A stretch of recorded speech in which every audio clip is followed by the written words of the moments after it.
Hello and welcome to the Market Bull podcast. Please note, topics and stocks discussed in this podcast are not financial or investment advice. Today on the show, I spoke with Stuart Nicholls, the CEO and Managing Director of Strike Energy, which is listed on the ASX under code STX.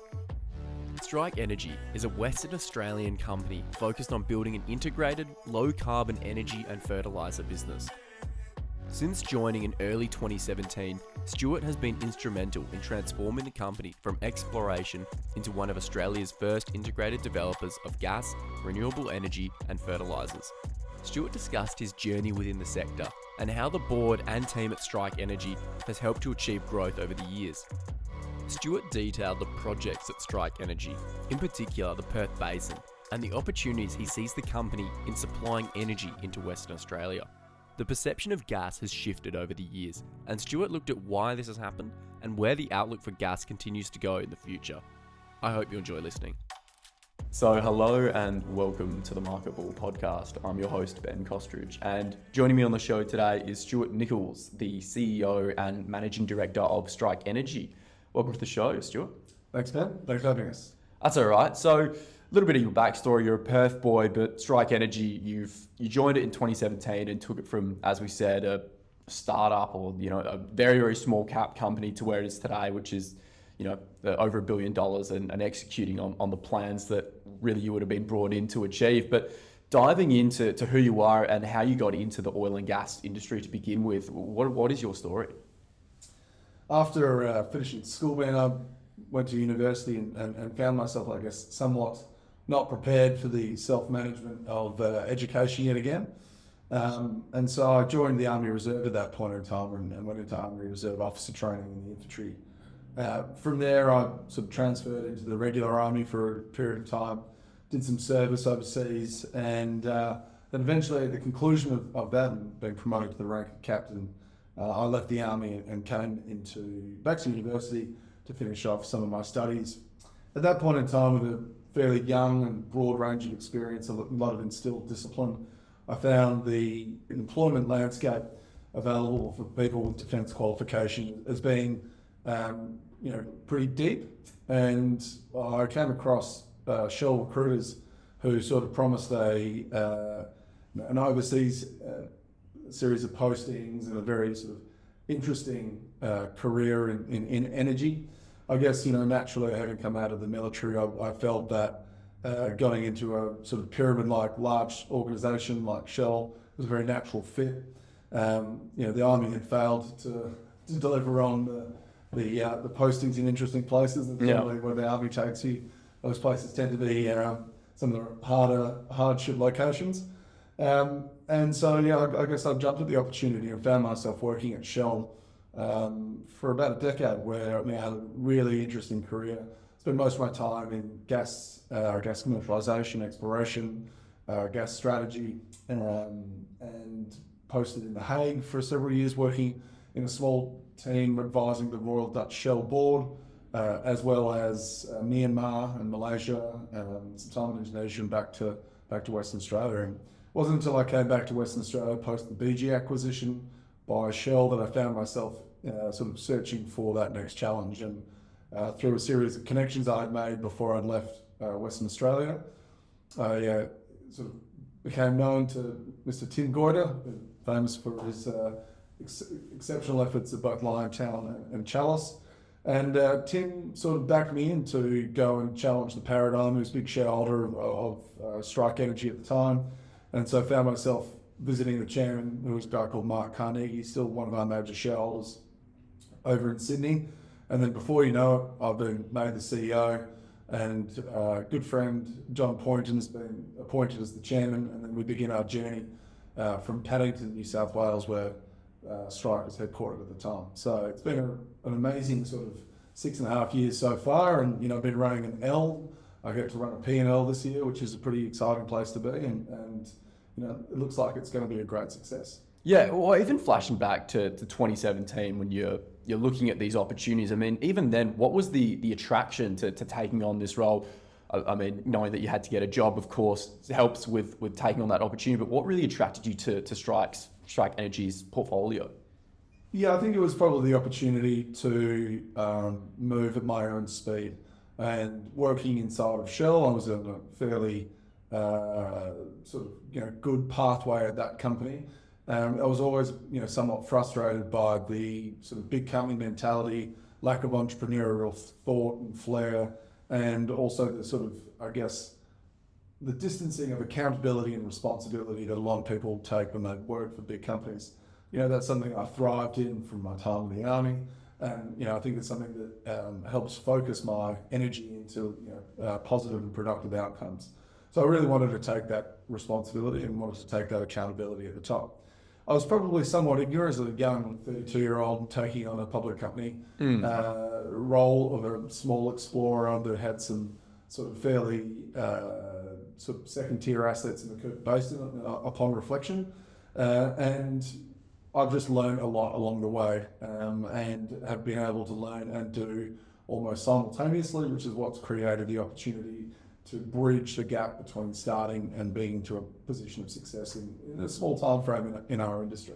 Okay, and then rounding out now what Strike Energy is, can you give us a bit of an overview of what the company now is currently doing and achieving? Yeah, it's now a very simple business. So Strike is a pure play Perth Basin almost producer, developer and explorer of gas into the West Australian domestic energy system here. And we're headquartered on Kings Park Road in WA. All of our assets are within a short drive from the office here, which is a really exciting way to run an energy business. Very convenient. Very, very rare in our industry to be able to go visit the assets and come back by the afternoon. And we're looking to become probably one of the largest domestic gas producers in Western Australia. We're just rolling out a strategy at the moment, which will see us commission and start producing from 4 of our gas discoveries by 2025, which will probably see Strike producing about 20 to 25% of Western Australia's domestic gas from those assets. So, it's becoming a real player at the seat of the Western Australian economy. And certainly our relationships with government have been able to have supported that sort of position. And I mean, clearly, from where it started to where it is now, 25% of WA's gas is a huge sort of chunk of the pie. I mean, I can imagine that this has been really a testament to the group that's been built around you. So can you give a bit of insight into the management and the other people involved in the company that have helped yourself get Strike Energy to where it is now? Yeah, I think as a young guy taking on a large amount of risk going forward, something that's really supported the journey of the business is the validation and credibility that I've been able to derive from association with my board. And so, as I said, John Poynton was appointed as the chairman when I was brought in as the CEO. And through that, from then on, John and I went about rebuilding that board and to sort of roll off a few names of people that sit on that board. Tim Goyder sat on the board for a period of time to see me embedded as the CEO and has otherwise stepped off to some pretty big projects, big challenges of his own. But we've now got Neville Power as our deputy chairman of Fortescue fame, helping build that business for Andrew. Then we're also lucky to have people like Stephen Bizzle, who sold the Arrow Energy business to Shell and built that small business to a very large $3.5 billion enterprise by the time that was finished. Andrew Seaton, the ex-CFO from Santos. Mary Hackett was an EVP of projects at Woodside. And we've just appointed Jill Hoffman, a senior vice president at Woodside, who's been sort of delivering a lot of gas marketing as well as contracts and procurement outcomes for Woodside over the last period of time. So nice, diverse board, very strong in corporate finance, very strong in projects and gas marketing, and those are all very well-connected West Australians. So, the business, its heart comes from those people, and then, the delegated authority to some of the most enjoyable people I've had to work with in my management team. I've had Justin Ferravant along for the ride from pretty much the start. He's the CFO at Santos and Origin. Lucy Govan, who's our general counsel, has always sort of kept me heading in the right direction, but without sort of bridling the speed and the Strike wants to move at. So Lucy's been very influential in the success, and we're lucky to have Kevin Craig from Shell now as our CIO, and also Crispin Collier from Wesfarmers Chemical Energy and Fertilisers, who's joined us as our Chief Development Officer. So great group of people. And I think, these small companies are often 50% projects and 50% people, and you cannot have one without the other. Naturally, and it sounds, well, it is. It's a group of people that have really got a very good resume of track record success. And I mean, looking at what Strike Energy now, some of the projects that you've got and some of the objectives, can you give us, or just tell us a little bit about what the projects are and what the timelines are for your next stages in regards to that? Yeah, just to give you a quick overview of the portfolio. About the company sits with about 3,000 square kilometres of 100% operated acreage, which is a very unique position to find ourselves in. We're the largest owner of top tier Perth Basin acreage. We have the largest amount of reserves and resources in the Perth Basin of any company operating there. And that's coming off the back of a very, very successful run with the drill bit, where we've had 7 consecutive successful exploration and appraisal wells. Sort of a record that many companies would love to try and emulate. Yes. And that's coming off that, we've got about just under a TCF of reserves and resources, 981 petajoules of 2P and 2C reserves and resources broken across 4 gas fields at this stage. We've got the Walliering gas field, which will come online very shortly in a matter of a few weeks. We'll be starting our first production from that, which is a huge milestone from the business, and that will be generating quite a meaningful amount of free cash for the company. Sort of current estimates are net to Strike will be generating a headline cash flow in excess of 40 million, and free cash prior to debt service, in excess of 35 million. So that's just the first, and that's the smallest of all our projects. And then we move up to the Erregulas, where we had our initial success. West Erregulla, the gas discovery that we made, where we're in partnership with Hancock as a result of $500 million of M&A that's just recently precipitated there. And South Erregulla. And those 2 fields will ultimately be brought online over the next year and the year after that, starting with South Erregulla. And, we're looking at generating sort of in excess of $250 million a year of cash flow from both of those assets for quite a considerable period of time. And then likely building additional trains and really starting to see ourselves produce that sort of 25% or more of WA's domestic gas. And then there was lastly Ocean Hill, where we're just shooting some seismic at the end of the year and then having an appraisal well coming up. And similar to Walliering, we're going to be incredibly fast market development, and that will be online by the end of 25 as well. And those sort of 4 projects together, I think I could see Strike quite comfortably producing in excess of 250 million a year of free cash flow for a very long period of time. And, capped at $1.2 billion today, that's a really good series of numbers. And I think that's why it's such a convincing investment at the moment. Yeah, well, it sounds like clearly that there's a lot happening, and I can imagine you're extremely busy. But when you're talking about WA in particular and really sort of addressing the energy for this state in particular, I mean, when you're looking at gas and the outlook for it, I mean, what's really driving such an opportunity within WA to address that foreseeable market? We talked earlier before just about the underinvestment in this commodity because of its, how would you say, perception that it's... Challenges. Yes. Yeah, it's got a lot of challenges. In Western Australia, we're actually a state that has its own separate domestic market in comparison to the East Coast. We're not connected to the East Coast through any physical pipelines. And so we're in this isolated market that requires isolated investment. We've been historically incredibly lucky to have, the tens and tens of billions of dollars invested in the state by Woodside and its international partners across the LNG projects in Northwest Shelf and Gorgon and Wheatstone and Prelude and Pluto, obviously, and Pluto's expansion, which is currently under construction. However, what we have found over the last sort of 10 years is a considerable lack of reserves replacement in the state. That's going against a backdrop of rising demand. And so if you look at, I think we've seen about an 80% compound reduction in the rate of drilling across all West Australian basins that could potentially feed into the pipeline network. And that has not only just affected the life of the LNG projects, but it's also affecting the amount of domestic gas that we have in Western Australia as a result of the domestic market obligations that the LNG producers have, but also a little known fact is Santos produced about half of West Australia's domestic gas last year. And with the lack of ongoing drilling there, and we're seeing sort of aggressive declines in supply, which have also been met with substantial write-downs in reserves from domestic gas-only fields, fields like Reindeer, Macedon, Sparhaga, and also the Waitsia domestic gas. It means that the outlook is unfortunately very divergent. You've got a rising demand versus a significantly declining supply, which, that rising demand is a function of we have been a state that has enjoyed low cost, affordable, abundant energy for an extended period of time, and we have built out a lot of industrial demand. Unlike the east coast of Australia, where the majority of gas is consumed in the electricity generation, we only consume about 30% of our daily domestic gas and electricity generation. This is a state that has 2 ammonia facilities, that has 4 of giant bauxite refineries run by Alcoa. We're building out our lithium hydroxide capacity. We've got nickel smelters and nickel refineries. And so because of that long-term backdrop of affordable energy, we've now got a huge demand. So we consume about 1,200 terajoules a day of gas.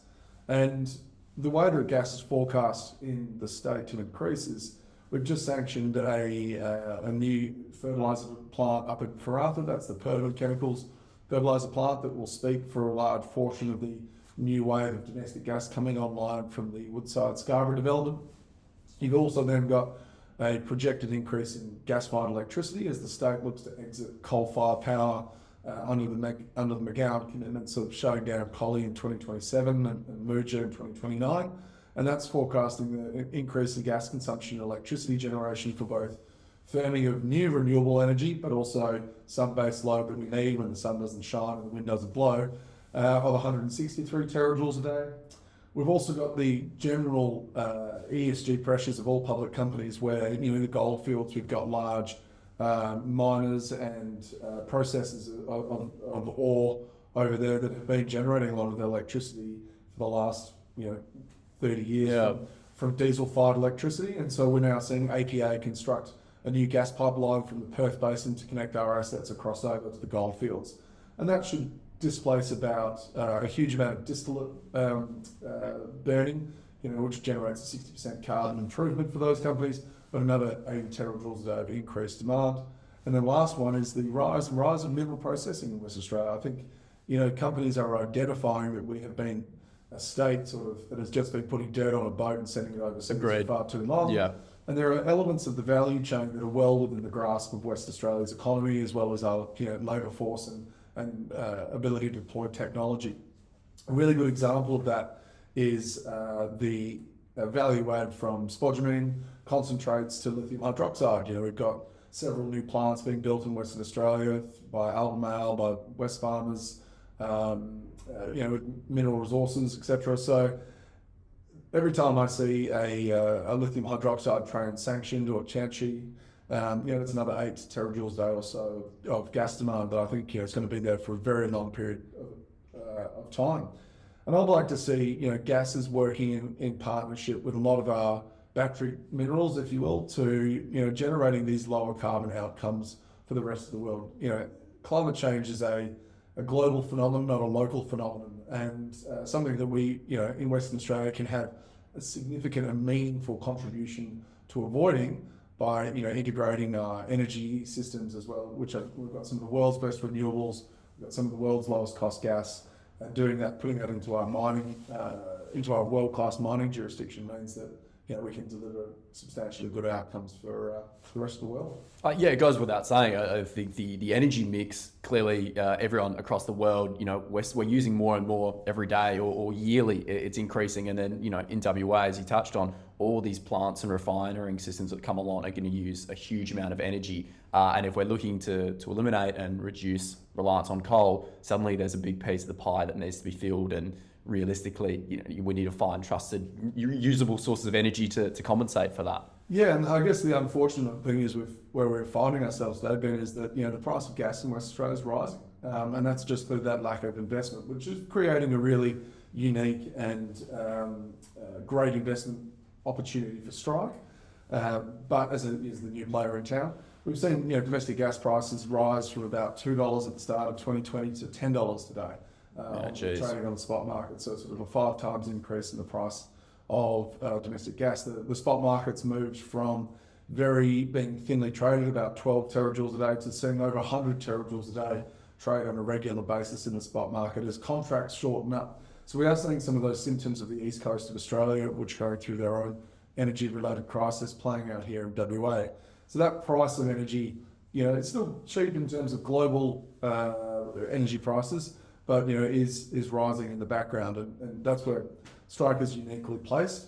We can see the gas storage in Western Australia being run down quite considerably. There's sort of been net withdrawals from the 2 gas storage facilities over the last sort of 2 or 3 years, and that means that probably $10 isn't a real reflection of the price of spot gas right now, because ultimately there are people pulling on their stored gas rather than going into the market. So interesting. Well, and that leads into a point that I was just thinking about then. Whilst you've been there over the 6 years or working in gas for over a decade, really, I mean, what have you really seen change? Or I mean, clearly now the price movements is indicating that people are starting to realise that it generally is needed to be invested in. But have you seen any real massive changes over the years, or has it always been that it's a commodity that's been there, it's always been required, but now it's really starting to kick off because everyone's switching on and being, we need more investment in gas, and we need this source of energy?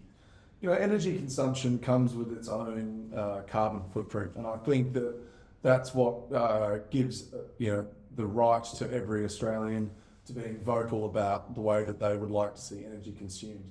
But unfortunately, a lot of those opinions come without the relevant education that is required in how energy is produced and how energy is consumed. And energy is not just about the provision of joules, but it's also about the reliability and the security of that. Gas creates things like fertiliser and cement and lots of everyday products like plastics that we have come to, love. Use every single day. Every single day. But, probably the gas industry doesn't get a lot of credit. It's generally a fairly fragmented voice made up of lots of fairly, let's call them egotistical large players out there, who are generally cutting across each other for competition rather than coming together and saying, this is a commodity that Australia should really be supporting, and it will be the fuel used to transition ourselves to a net zero economy. Unfortunately, that's been, we've seen in most recent years, gas be sort of, like, excuse the pun, lumped with coal. And that's just not an appropriate place for gas to find itself at the moment. I think, what the invasion of Ukraine by Russia has highlighted is actually how important gas is to the European economy, which you would have said, only a few years ago was the most forward-looking, green-related economy in the world. And when it comes down to heating homes and providing primary inputs into industrial manufacturing, there are countries like Germany that are really suffering at the hands of an over-reliance, conflict, being able to call on Russian gas as they've required. So there's been 2 sort of swings in the last 3 years. We've seen a very strong swing against gas as the ESG pressures during 2020 became quite acute.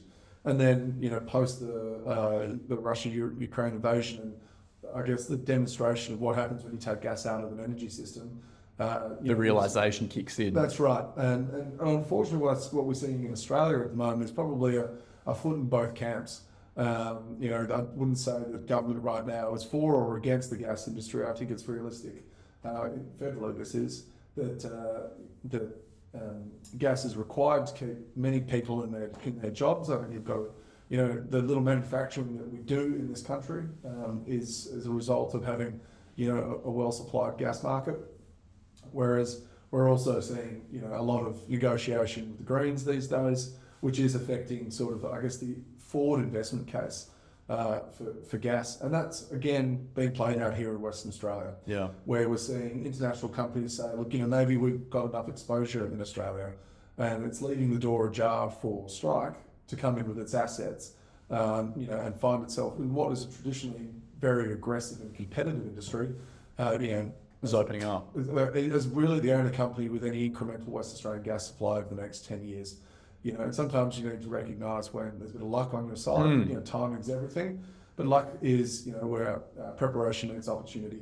And we have been a very good driller for the last several years, and now we're about to become a great producer. So it's exciting. It's a good spot to be, and I mean that's the other part that you mentioned before about almost the ESG side of it, or the environmental sustainable side, and I think it goes without saying, everything, it's a balancing act between, accessing and getting energy and doing it in the right way. And we know with 2020, it became almost the thing that everyone needs, ESG, but then as soon as you go, oh, we don't have energy, suddenly it's no longer the required, the pinnacle. So, I mean, looking at that and looking at the ways that Strike Energy is optimizing it and staying within that, a lot of it is, environmental, sustainable, and then governance. What are some of the practices that you're using to approach in there? And I mean, I saw some of your slide presentations. There's a lot of use of solar, at least from the images that I've seen, but can you talk to a little bit more about that? Yeah, look, I'm a bloke in his late 30s running a fossil fuels related business. If we weren't trying to do this in the most modern and sustainable way going forward, then I don't think you're not going to survive. There's no right for us to enter into that landscape. So Strike not only sort of targeting being the lowest cost producer of gas in Western Australia, but also the lowest carbon footprint.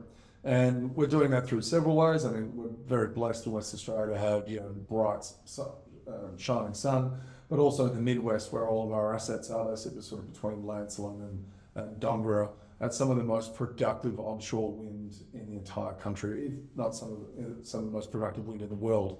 We're very fortunate that we can integrate those renewable energy systems into our gas-related facilities. So, for instance, the first field that we're bringing online, which is the Walliering gas field, 100% of the power requirements of that field will be run off solar and battery, which makes given the high quality of the hydrocarbon stream as well, that means that the gas that goes into the Palmyra gas pipeline from Walliering will be about 10 times lower on a Scope 1 and Scope 2 basis than a lot of the domestic gas produced here in Western Australia for the LNG facilities.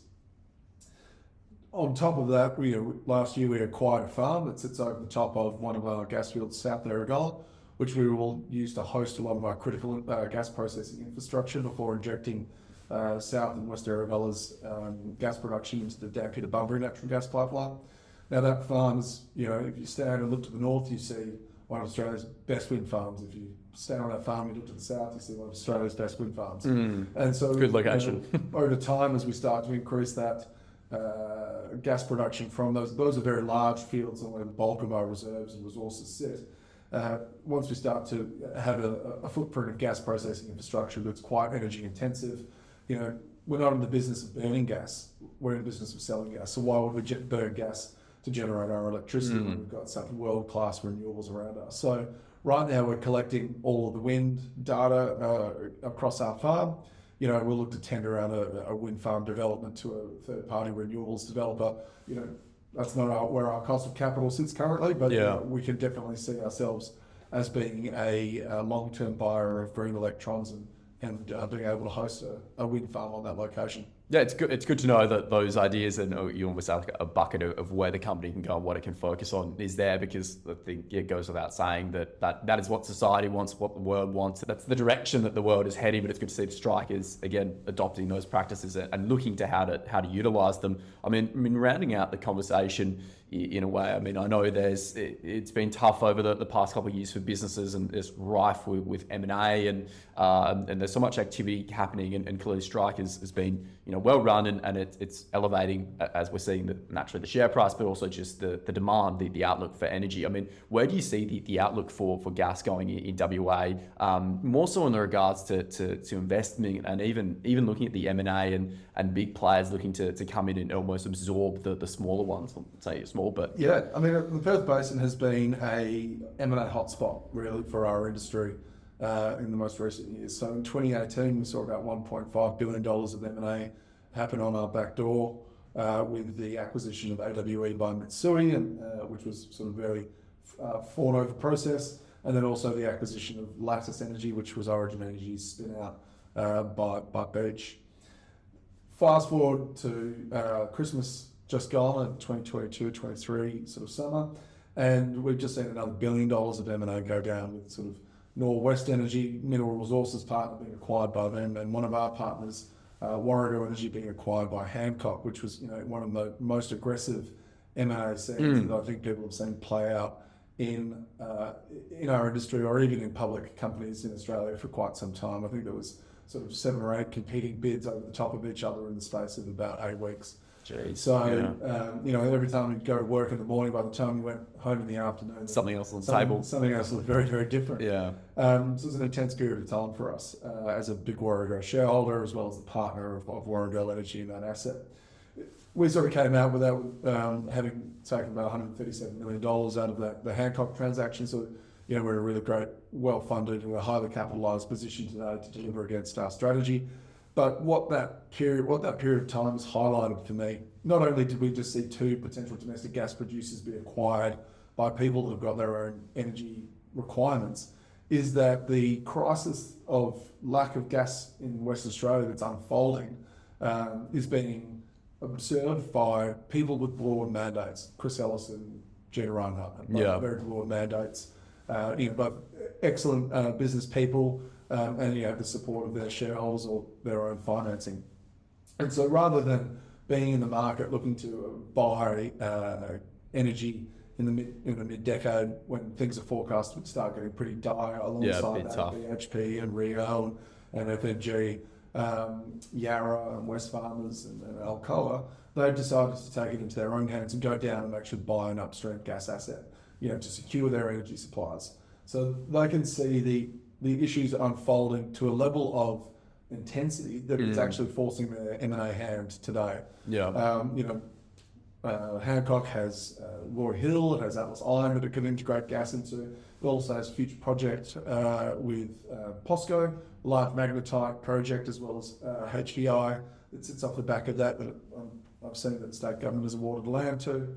Mineral Resources wants to be a vertically integrated mining and mining services business. As I said, they're in that lithium space, they're in iron ore, also potentially want to be able to be in a position to deliver energy along with their mining services to mine sites around Western Australia. Something that's not very well, I guess, articulated, and this might be a nice place to do it, Ben, is that in WA, the government's committed to being net zero 2050. And as a result, the EPA, which is the sort of place where a lot of projects find their longest lead time, the EPA is very concerned about greenhouse gases and the cumulative effect of the success of West Australia's mining and energy landscape. And as a result, they're always looking to future projects that have in a commitment to net zero and being able to show a glide path towards to that net zero 2050 commitment. And really, if you're a new project and you're just relying on being a participant in the WA domestic gas market, that's not a very believable or credible way. Realistic way, because the amount of competitiveness that's going to be in there for the remaining supply that is forecast. And so, you can start to see that those with big future projects that want growth, maybe starting to think about how do I go and secure my energy needs today to show my renewables integration, to show my gas on the way to that net zero. So, it's a really interesting landscape in WA. Prices, as I said, $10 today. People still pulling on the gas storage.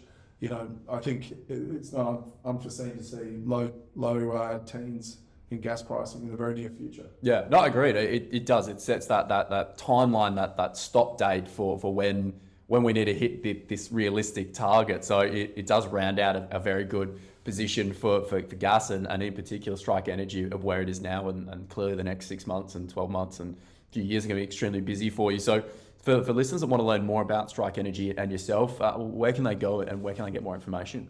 Yeah, so we're obviously a listed company, so you can follow the company's ASX announcements through whatever platform you use, or you can subscribe on the company's website, which is www.strikeenergy.com.au. We run a fairly transparent business, very simple strategy to understand, and so you can contact, and there's also some other contacts at the bottom of the ASX announcements through our investor relations group. Naturally. No, it's been an awesome conversation today, so thank you, Stuart, for talking about Strike Energy, and clearly the importance and the need for gas is ever going to improve, and clearly, the big fish and the big players are starting to realise that and accommodate for it, and I think it's going to be a very exciting next handful of years as we lead to this net zero target. So thank you for speaking on the show today. Thanks, Ben, and thanks for having us on the show. Thanks for listening to the Market Bull podcast. If you enjoyed it, please make sure to like and subscribe. You can follow The Market Bull on our socials at Twitter and LinkedIn by searching The Market Bull. You can also subscribe to our newsletter on the website by visiting www.themarketbull.com.au.